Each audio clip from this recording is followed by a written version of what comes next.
Do you ever feel intimidated? I feel like being around so many men would terrify me. Having a child is a gamble. You look like my sis who got me sectioned because she lied to my GP.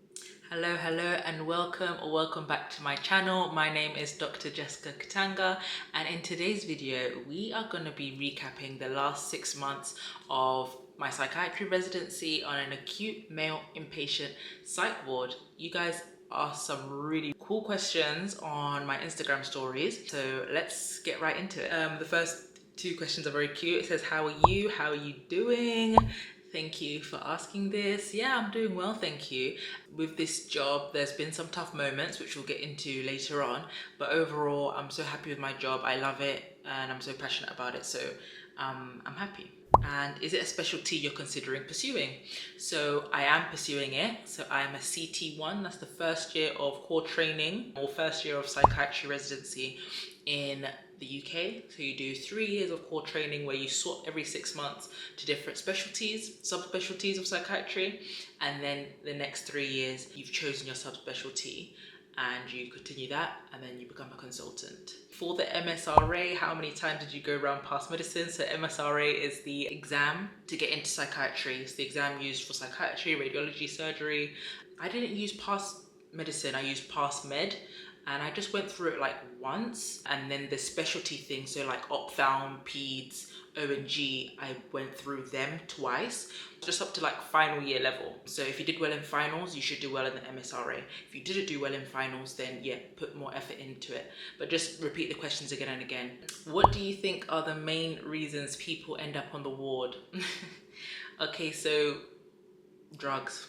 Taking drugs from the street or not taking the drugs that we prescribe. The main illnesses that are on our ward, so they're serious mental illnesses: bipolar, psychosis, depression with psychosis. So psychosis could be like schizophrenia. There are different causes of psychosis, the two main ones being drug-induced psychosis and schizophrenia. There's a lot of drug-induced psychosis on the wards and or comorbidity of addiction. Sometimes people self-medicate to get rid of the severe depression and or the voices, but of course that is a loop. How does the past 6 months compare to your expectations of them before starting? So I had no expectations really, but I think the main thing would be I didn't expect to have outpatient sessions. So I had 2 outpatient sessions a week, which I really enjoyed. I still don't know which one is like better or more suited to me, outpatient or inpatient. Also, we get weekly 1 hour supervision with our clinical supervisor.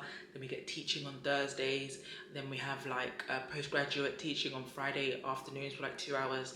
So the amount of supervision and teaching and reflection that we can do, I really enjoy that. Have you had any significant moments of growth or realization during the 6 months? 100%, like Kylie Jenner said, it's been a period of realizing things.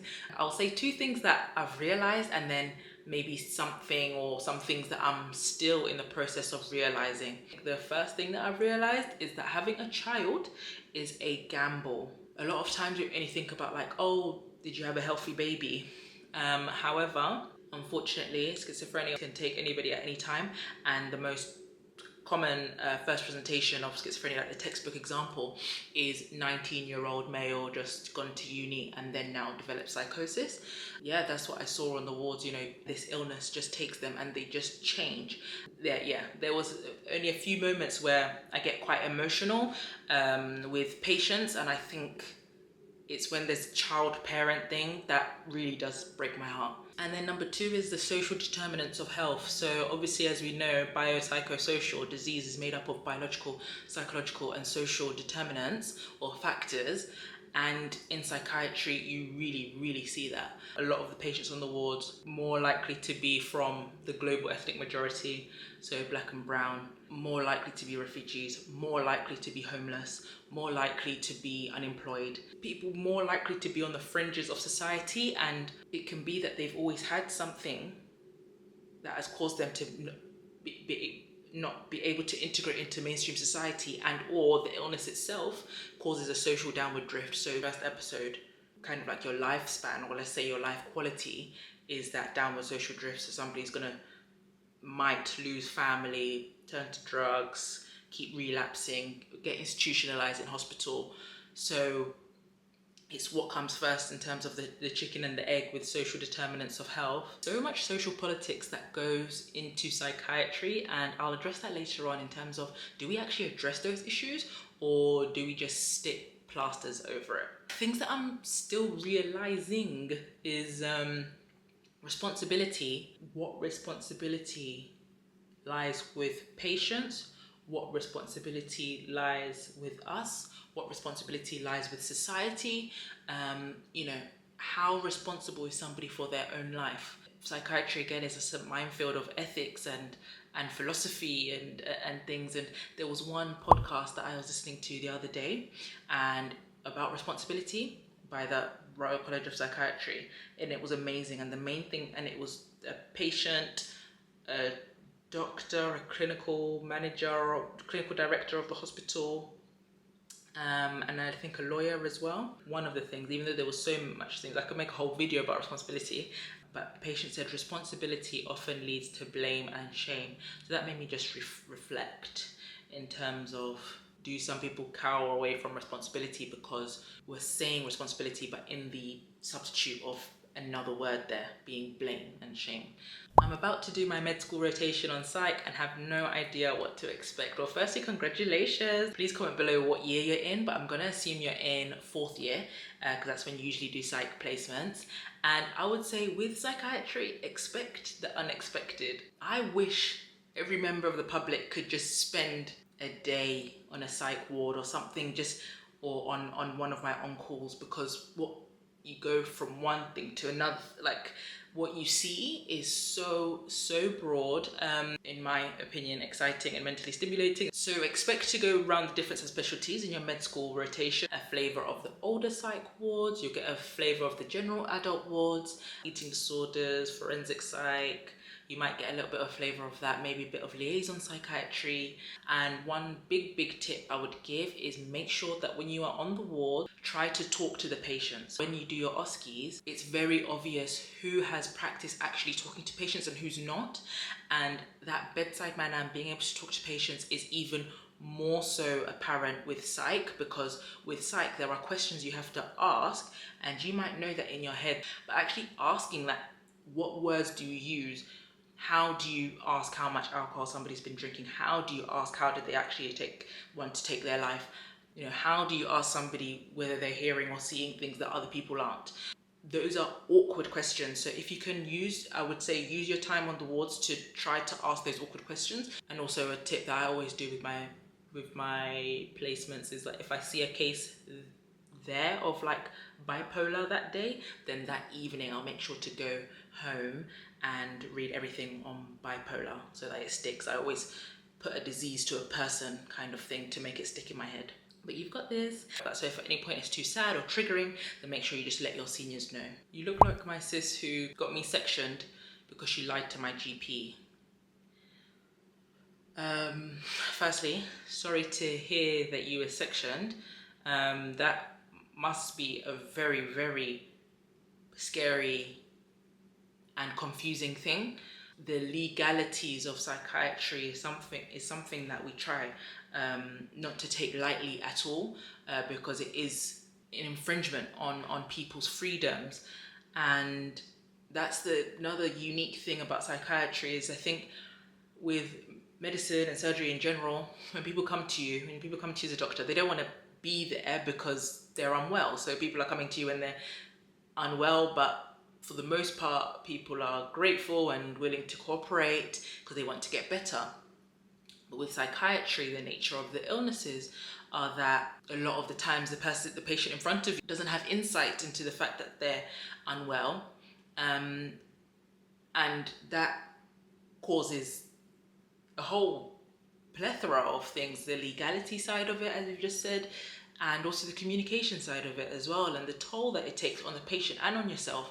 And my consultant said this to us repeatedly, like, never underestimate what a section means to someone, or that power. And we always go by the mantra or by the idea of least restrictive possible. So even with when somebody's still sectioned, we should still empower them to make decisions around the things that they have capacity to make decisions around.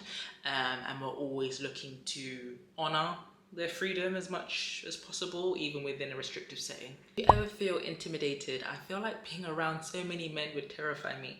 Fair. And that is something that in the past, when I did my forensic psych placement in med school, it traumatized me, the crimes that they had done. Statistically, people with mental illnesses are more likely to harm themselves than they are other people. However, we have to acknowledge that yes, there are higher rates of crime associated with my patient population on that ward compared to if I was on a renal ward or a cardiology ward. And that goes back to what I said before with the social determinants of health. So that's poverty, trauma, unemployment, and then also people's disposition as well. So the types of crime, so poverty related crime, so robbery and gangs, and then there'd also be other things like domestic violence,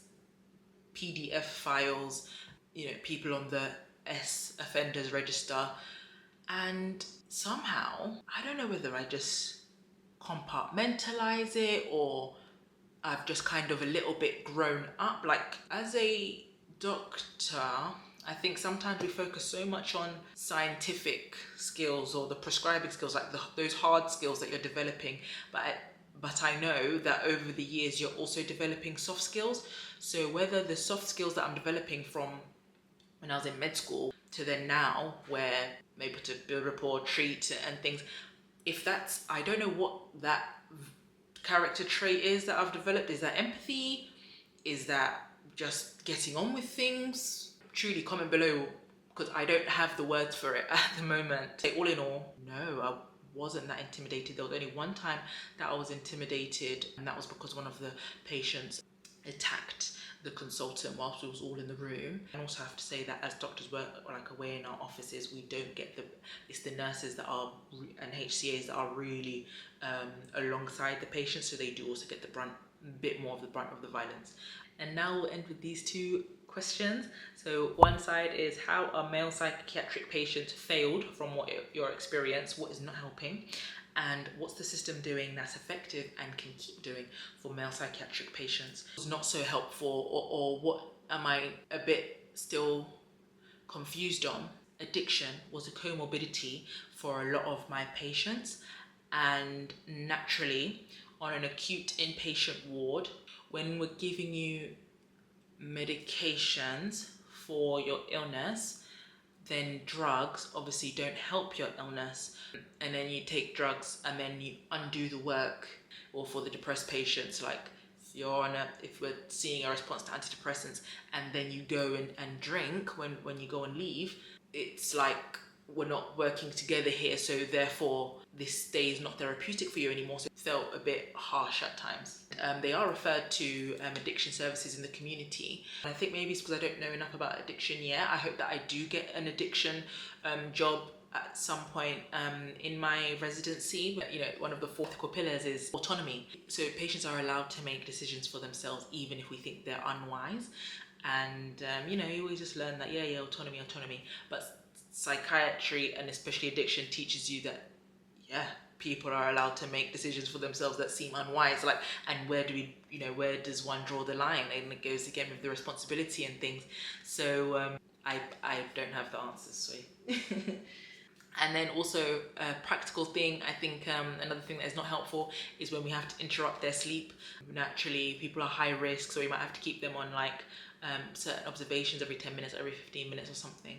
And that can disturb their sleep because we're putting the light on every 15 minutes or something on their first night of coming in, and then the ward can be chaotic and other patients are disrupting their sleep. So I wish there was a magic answer to making the nighttime a bit less chaotic so that people could sleep well, because of course sleep is so important for mental wellness. And what was effective? I would say that the patients were treated with a lot of dignity. I'm really, really proud to have been on the ward that I was. People, regardless of their immigration status, race, beliefs, addictions, financial backgrounds, homeless, yeah, there was a lot of homelessness as well. We really tried to get people back up on their feet, and I think that psychiatry is a great example of the MDT, so the multidisciplinary team, the housing enablement team, occupational health, which helps with the independence day to day, and then there's also like we help the people get jobs when they're in hospital. So like the employment services, and then like the social workers and everything. I just love how we approach each. We really just sort people out, I think, and like make sure to try to bolster their independence and avoid that downward social drift that I talked about that is can be apparent with all mental illnesses, but especially schizophrenia. So that was really lovely, because the question was about for males, and that's for all psychiatric patients, but I guess for males in particular, being busy and being in an occupation is good for one's self-esteem, and it means a lot to a man to be able to provide and be independent, etc., etc. And we saw that a lot with depression. We know the males taking their own lives, and a lot of these things are around employment and money. Money is something, or the lack of money is something. So to be able to help them get out of a bad, to be able to help them be able to see solutions in a time where it's very, very dark and they can't see that, and treat with medication, with help for what they need in life, is like, yeah, 10 out of 10. So yeah, that was my last 6 months on general adult male inpatient psychiatry. I learned so much, and my next rotation is CAM, so that's Children and Adolescent Mental Health Services. I think I'll film like my first day on there. Comment below if you'd like to hear that, and also any of the points or discussions that I raised today, please comment below. What are your thoughts? You know that my videos are never just a one-way conversation. I love for it being 2 ways. So I'd love to hear your thoughts. Like if you like this video, subscribe so you can follow me on this journey, and I'll see you in the next one. Bye. Oh, and make sure that you're following me on Instagram, because on stories, that's where you can like ask the questions. You guys wrote some really great questions this time round. So yeah, see you in the next one.